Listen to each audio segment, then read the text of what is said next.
Siamo venuti a conoscenza di un piccolo problema su un autobus della ditta Menarini. Istantaneamente abbiamo iniziato le analisi su quel mezzo e fermato tutti e 12 i mezzi della flotta elettrica di ATVO.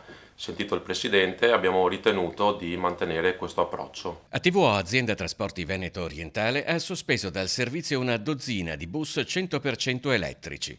Una sospensione decisa autonomamente da presidenza e direzioni ATVO, fa sapere l'azienda, per effettuare tutti gli accertamenti necessari a garantire la piena funzionalità dei mezzi.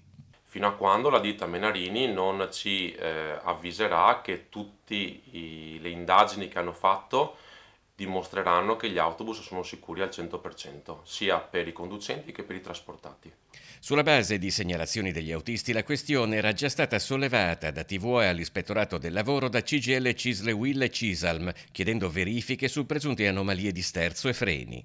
Auspichiamo che al più presto vengano scoperte le anomalie e che vengano risolti i guasti laddove questi fossero riscontrati. L'uscita provvisoria dei mezzi elettrici di ATVO comunque non ha comportato nessun disservizio perché tutte quante le cose sono state garantite con altri autobus.